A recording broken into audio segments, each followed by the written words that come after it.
여러분의 구독과 좋아요는 저에게 큰 힘이 됩니다. 평소와 같은 퇴근길, 전방에 과속 방지턱이 있습니다. 우회전하십시오. 집은 여기서 좌회전인데 앞에 사고도 안 난 것 같은데 뭐야?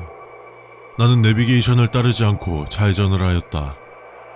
경로를 재설정합니다. 경로를 재설정합니다. 경로를 재설정합니다. 경로를 재설정합니다. 경로를 재설정합니다.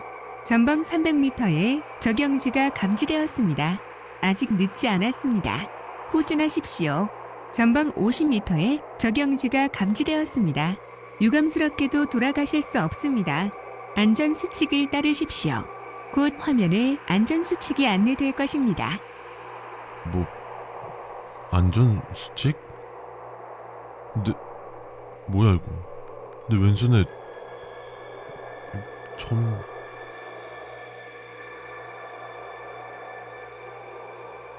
귀하께서는 아마도 내비게이션의 안내가 평소 가던 길과는 다르게 안내되어 따르지 않고 원래 가던 방향으로 향했기 때문에 적용지에 왔을 것입니다. 안타깝게도 이것은 귀하의 인생 중 최악의 선택일 겁니다. 적용지는 이승과 저승의 경계인 땅을 뜻합니다. 이 땅의 넓이는 한반도의 약 50배 정도 됩니다. 이곳을 탈출하시려면 다음 안전수칙을 지키며 이동하십시오. 다만 쉽지 않은 여정이 될 것입니다. 우선 차에서 내리십시오. 최대한 자연스러워야 합니다.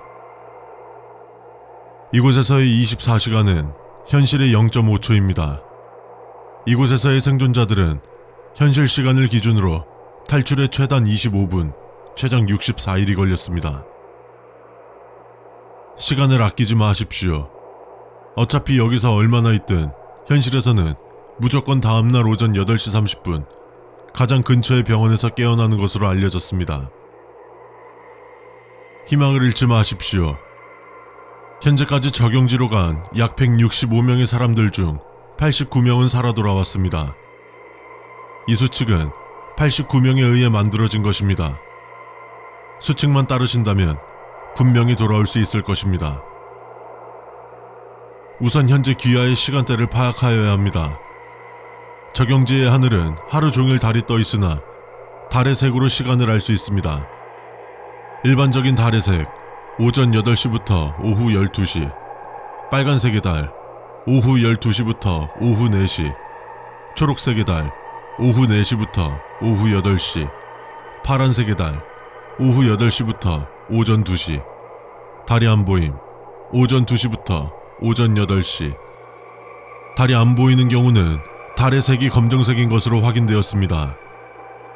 그 외에 달의 색이 보이는 경우 눈을 감고 자신이 어떻게 적용지에 왔는지 생각해보고 다시 눈을 떠보십시오. 귀하의 왼손에 점이 있을 것입니다. 점의 색깔에 따라 해야 할 일이 다릅니다. 다음 지시를 따르십시오. 갈색인 경우 명행역에 가신 후 송은미라는 영무원을 찾으십시오. 그녀에게 갈색의 점을 보여주시고 지시를 따르십시오. 플라스틱 카드를 줄 것입니다. 엘리베이터와 에스컬레이터를 이용하지 마십시오. 명행역에 불이 전부 꺼져 있으면 다음날 달의 색이 초록색이 될 때 지시를 따르십시오. 화장실이 아무리 급하셔도 명행역의 화장실을 이용하지 마십시오. 보라색인 경우 한자가 빼곡하게 적힌 건물에 가십시오. 입구에 빨간색 명찰을 차고 있는 경비원이 있을 것입니다. 경비원에게 점을 보여주시고 경비원의 지시를 따르십시오. 플라스틱 카드를 줄 것입니다. 빨간색 명찰이 아닌 경비원에게는 점을 절대 보여주지 마십시오. 파란색인 경우 명행역에 불이 꺼질 때까지 명행역의 입구에서 기다리십시오. 불이 꺼지면 들어가서 최대한 직감적으로 이동하십시오. 발이 움푹 들어가는 느낌이 드는 순간 소리를 지르십시오. 박명석이라는 영무원이 무슨 일이냐고 물어보면 점을 보여주면서 발이 들어갔다고 말하십시오. 나머지는 영무원의 지시를 따르십시오. 플라스틱 카드를 줄 것입니다. 누군가가 절규를 한다면 살기를 기도하고 30분 뒤에 소리를 지르십시오. 두 발이 전부 움푹 들어갔을 때는 준비한 칼로 목젖을 찌르십시오. 귀하의 왼손바닥에 점이 없거나 명시된 색 이외의 색인 경우 귀하가 이곳에 왜 왔는지 다시 생각해 보십시오. 길거리에 걸어다니는 행인들은 사람이 아닙니다.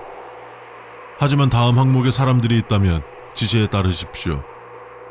검은색 양복에 마술사 모자를 쓴 남자. 당신은 매우 운이 좋습니다. 화창한 날씨의 아름다움은 얼마나 큽니까? 라고 말하며 카드를 조심히 보여주십시오. 그 남자는 적용지의 조정자에게 데려다 줄 것입니다. 6번 수칙을 따르십시오. 꽃을 원한다는 말을 아는 노숙자. 중지손가락을 칼로 자른 후 구걸통에 넣으십시오. 노숙자는 그것을 잽싸게 먹을 것입니다. 노숙자는 감사함을 표현하며 적종호수에 관한 이야기를 하며 길 안내를 할 것입니다. 카드를 보여주십시오. 노숙자는 신기해하며 마저 길을 안내할 것입니다. 그를 끝까지 따라가시고 5번 수칙을 따르십시오. 입술이 분홍색인 남자아이. 아이에게 적종호수의 위치를 물어보십시오. 따라오라고 할 것입니다. 적종호수까지의 위치는 적용지에 들어간 사람마다 다른 것으로 확인되었습니다. 남자아이의 입꼬리가 올라가다가 기괴할 정도로 올라갔을 때는 갈림길일 것입니다. 남자아이가 마지막으로 안내할 때는 앞장서지 않을 것입니다. 남자아이를 밀치고 안내한 방향의 반대 방향으로 최선을 다해 달리십시오. 귀하가 더 빠른 것을 눈치챈 아이는 아쉬운 듯한 표정으로 귀하를 바라보다가 갈 것입니다. 5번 수칙을 따르십시오. 위에 3명 이외의 사람들이 위치를 묻거나 화창한 날씨의 아름다움은 얼마나 큽니까? 라고 말한다면 그 사람의 왼손에 점이 있는지 확인하십시오. 점이 있다면 즉시 그 사람을 죽이십시오. 근처에 있는 사람들이 여러분을 노려보다가 박수를 칠 것입니다. 정중하게 목례 후 갈 길을 가십시오. 위에 3명 이외의 사람들에게 위치를 묻거나 화창한 날씨의 아름다움은 얼마나 큽니까? 라고 말하지 마십시오. 5번 수칙은 4번 수칙을 지켜 적종호수에 도착한 분들을 위한 수칙입니다. 첫 번째, 적종호수 안으로 들어가십시오. 두 번째, 최대한 깊은 곳까지 수영하십시오. 수영을 못해도 괜찮습니다. 호수 안에서도 숨이 쉬어질 것입니다. 세 번째, 가장 깊은 곳 아래에 있는 흙을 먹으십시오. 네 번째, 호수 밖으로 나온 뒤 가장 근처에 있는 낚시꾼에게 흙을 토하십시오. 다섯 번째, 낚시꾼은 당신에게 욕설을 섞으며 짜증낼 것입니다. 여섯 번째, 낚시꾼에게 점을 보여주지 말고 카드를 보여주십시오. 일곱 번째, 낚시꾼에게 카드를 보여주지 말고 점을 보여주십시오. 여덟 번째, 낚시꾼은 이해하고 적용지의 조정자에게 데려다 줄 것입니다. 조정자의 모습은 적용지에 들어간 사람마다 다 다르게 보인다고 증언하였습니다. 그의 모습이 어떻든 신경 쓰지 마십시오. 조정자에게 이승의 경계에 난 구멍에 빠져버렸습니다. 라고 말하십시오. 조정자는 귀하의 점을 확인할 것입니다. 최대한 공손하게 죄송하다고 하십시오. 조정자는 어떻게 왔는지 설명해달라 할 것입니다. 귀하가 적용지를 어떻게 왔는지 최대한 공손히 설명하십시오. 제물로 엄지손가락을 잘라주십시오. 현실로 돌아오면 엄지손가락은 돌아와 있을 겁니다. 조정자는 귀하를 안목공원으로 이동시켜 줄 것입니다. 그곳은 이승과 적용지의 유일한 통로입니다. 적용지를 탈출했다면 아래의 연락처로 연락 바랍니다.